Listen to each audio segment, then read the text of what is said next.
सोचिए, जो चेहरा कभी आम आदमी पार्टी का सबसे बड़ा राष्ट्रीय चेहरा था, अरविंद केजरीवाल का सबसे भरोसेमंद सिपाह सालार, वो ही अपनी पार्टी के अंदर एक दिन अजनबी बन जाएगा।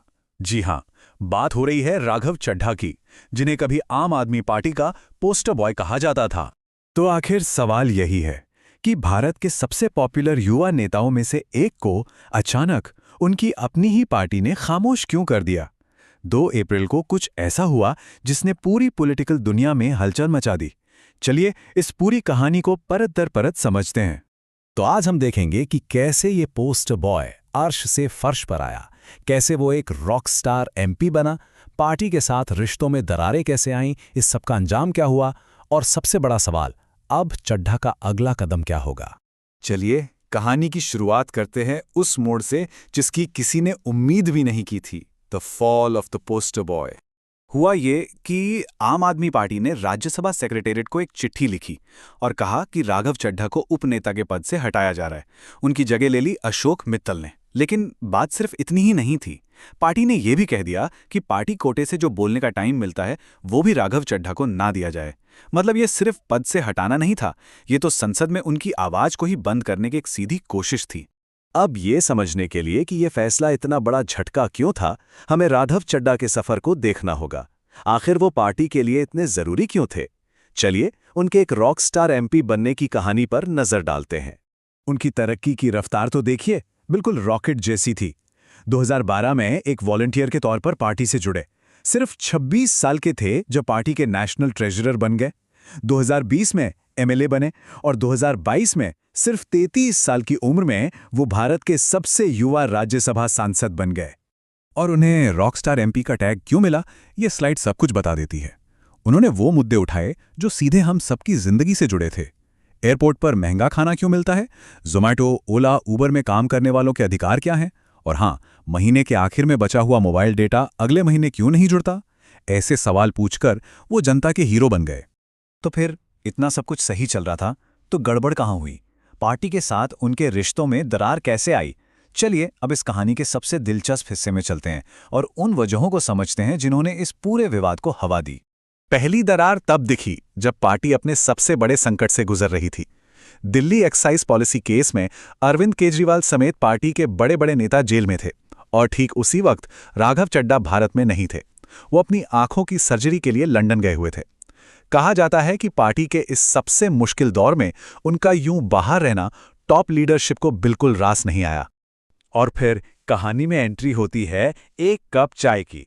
जी हां, मुंबई एयरपोर्ट पर 10 रुपए की चाय का एक वीडियो।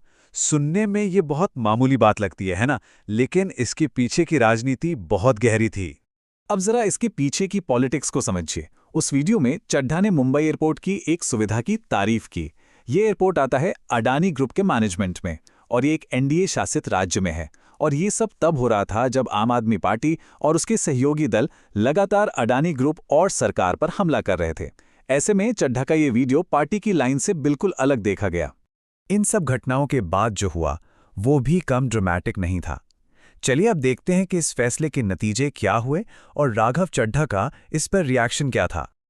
अपनी चुप्पी तोड़ते हुए राघव चड्ढा ने एक ट्वीट किया जो किसी चेतावनी जैसा था। उन्होंने लिखा, मेरी खामोशी को मेरी हार मत समझ लेना, मैं वो दरिया हूं जो वक्त आने पर सैलाब बनता है।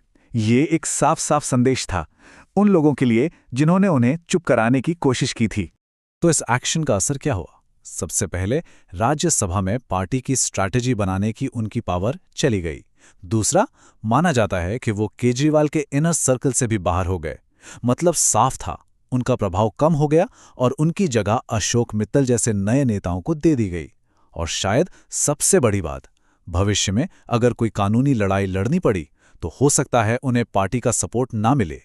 तो अब सबसे बड़ा सवाल कि राघव चड्ढा का अगला कदम क्या होगा, यहां से उनकी राह किधर जाएगी।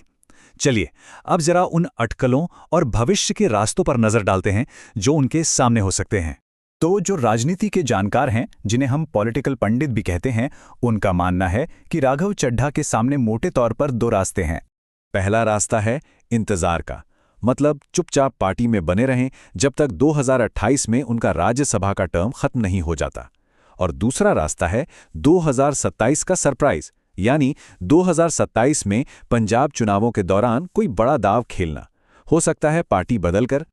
और जैसे ही पार्टी बदलने की बात आती है, अफवाहों का बाजार भी गर्म हो जाता है। अटकलें लग रही हैं कि उनका अगला राजनीतिक घर कौन सा हो सकता है। कुछ लोग बीजेपी का नाम ले रहे हैं, तो कुछ कांग्रेस में भी उनकी एंट्री की संभावना जता रहे हैं। तो अंत में यही सवाल बचता है, क्या राघव चड्ढा एक साइडलाइन किए गए स्टार बनकर रह जाएंगे, या भविष्य में अपनी ही पार्टी के लिए एक बड़े चैलेंजर के तौर पर उभरेंगे? राघव चड्ढा के लिए आगे क्या है, इसका जवाब तो अब वक्त ही देगा।